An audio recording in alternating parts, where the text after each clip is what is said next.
అందరికీ నమస్కారం. ఈరోజు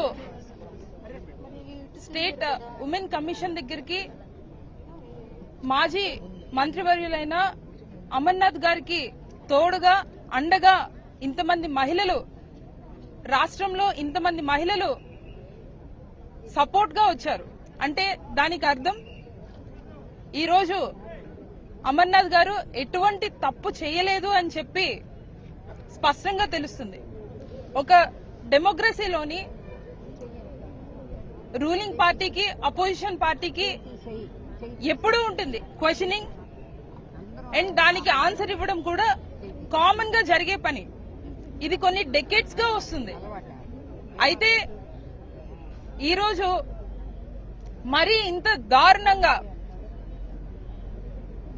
ఎలక్షన్ ముందు సర్లే టీడీపీ ఆమె కాబట్టి వాళ్ళని సపోర్ట్ చేసుకుంటూ మాట్లాడుతుంది అని చెప్పి అనుకున్నాం. కానీ ఈరోజు ఒక రెస్పెక్టబుల్ పొజిషన్ లో ఉంటూ ఒక మాజీ ముఖ్యమంత్రి వర్యులైన కుటుంబ సభ్యుల్ని కూడా అసభ్యంగా మాట్లాడుతూ ఏకవచనంతో మాట్లాడడం అన్నది అస్సలు నాట్ ఎట్ ఆల్ యాక్సెప్ట్ చేసే థింగ్ కూడా కాదు. అట్లాంటిది ఈ గడిచిన 2 సంవత్సరాల్లో కూడా కేవలం ప్రెస్ మీట్లకి ఇట్లా మీడియా ముందుకు వచ్చి మాత్రమే ఆమె మాట్లాడుకుంటూ అది కూడా అపోజిషన్ లోని ఉన్న వాళ్ళ మీద అండ్ మాజీ ముఖ్యమంత్రి వర్యుల మీద వారి కుటుంబ సభ్యుల మీద కూడా అసభ్యంగా మాట్లాడడం, దీన్ని ఖండిస్తూ ఎక్కడైనా ఒక పులి స్టాప్ వస్తుందేమో అని చేసి వెయిట్ చేసి ఎప్పటికీ రాని పరిస్థితిలో ఈరోజు మాజీ మంత్రి అయినటువంటి అమర్నాథ్ గారు ఒక కామెంట్ చేశారు. అయితే అది కూడా చేసిన వెంటనే ఈ 2 years కూడా ఏవైతే మాట్లాడారో అధికారం ఉంది కదా, లేకపోతే అధిష్టానం నుండి ఏదో మంచి ఒపీనియన్ వస్తుంది అని చెప్పి నోటికి ఏమొస్తే అది వాగుతూ వచ్చారు. ఫైనలీ రివర్స్ అయ్యేసరికి ఒక మాట మళ్ళీ ఆమెను అడిగేసరికి నేను దళితురాల్ని, దళితుల్ని ఇలా అంటారా, దళిత మహిళని ఇలా అంటారా అని చెప్పి టీడీపీ నాయకుల చేత మాట్లాడిస్తా వస్తున్నారు. ఇది ఏమాత్రం కరెక్ట్? దళితులైనా ఎవరైనా కూడా రాష్ట్రంలో ఎవరైనా కూడా ఒక ఉన్నతమైన పదవిలో ఉన్నప్పుడు మనల్ని చూసి మిగతా వాళ్ళు చూస్తూ ఉంటారు. రాష్ట్రం అంతా మనల్ని అబ్జర్వ్ చేస్తూ ఉంటారు. ఒక టీచర్ జాబ్ చేసి ఎంతో మంది పిల్లలని ఉన్నత స్థానంలో పెట్టిన ఆమె నోట్లోంచి ఇట్లాంటి వ్యాఖ్యలు ఎవ్వరూ ఎక్స్పెక్ట్ చేయరు. అట్లాంటిది ఏదైతే ఆమె అనుకున్నారో ఈరోజు ఒక మంత్రి పదవిలో ఉన్నప్పుడు చేసిన మంచి పనుల గురించి రాష్ట్రమంతా మాట్లాడుకోవాలి. కానీ ఈరోజు మన హోమ్ మినిస్టర్ గారి గురించి మేకప్ గురించి రాష్ట్రమంతా మాట్లాడుకునే పరిస్థితి కలిగింది. దీన్ని బట్టి తెలుస్తుంది మీకు వర్క్ లో ఉన్న చిత్తశుద్ధి ఎంతవరకు ఉంది అని. మరి ఆమె గురించి అందరికీ తెలుసు కాబట్టే ఆ రోజు ఇన్సిడెంట్ అయిన వెంటనే ఒక్కరంటే ఒక్కరు కూడా ప్రెస్ ముందుకు వచ్చి మాట్లాడే ధైర్యం కూడా చేయలేదు. ఎస్పెషల్లీ టీడీపీలో ఉన్న నాయకులు ఎవరు కూడా, మహిళా నాయకులు ఎవరు కూడా ధైర్యం చేయలేదు. పదవిలో ఉన్న నాయకులు ఒకరో ఇద్దరు మాట్లాడారు, తప్పక మాట్లాడారు అంతే. ఈరోజు కమిషన్ దగ్గరికి వెళ్లి కంప్లైంట్ ఇస్తే కమిషన్ అసలు పిలవడానికి కూడా అసలు ఎందుకు పిలిచారా అని అందరూ ఆశ్చర్యానికి గురయ్యారు. కమిషన్ అన్నది ఎప్పుడు 1 sided గా ఉండకూడదు. ఇది రాష్ట్రంలోని అపోజిషన్ వాళ్ళు ఇచ్చినా కూడా, రూలింగ్ పార్టీ వాళ్ళు రిప్రజెంటేషన్ ఇచ్చినా కూడా ఈక్వల్ గా రెస్పాండ్ అవ్వాలి. ఈ రోజు వైఎస్ఆర్ కాంగ్రెస్ పార్టీ తరపున మహిళలందరూ కూడా గత 2 సంవత్సరాల్లో ఏవైతే ఇన్సిడెంట్స్ అయ్యాయో, ఏవైతే అక్రమాలు అన్యాయాలు జరిగాయో, అపోజిషన్ లో ఉన్న ఒక మాజీ మంత్రి మహిళా మంత్రుల్ని ఏమైతే అన్నారో వీటన్నిటి మీద కూడా రిప్రజెంటేషన్ ఇస్తే ఈ రోజుకి స్పందించలేని పరిస్థితి. అదే ఒక్క మహిళ ఎప్పుడు అనే మహిళ మీద ఒక్కసారి ఆపాలన్న ఉద్దేశంతో ఈ రోజు అమర్నాథ్ గారు ఒక మాట అంటే ఆయన ఎక్స్ప్లెనేషన్ గురించి సుమోటోగా ప్రకటించి ఆయనని ఎక్స్ప్లెనేషన్ గురించి పిలిచిన సందర్భాలు ఇవి.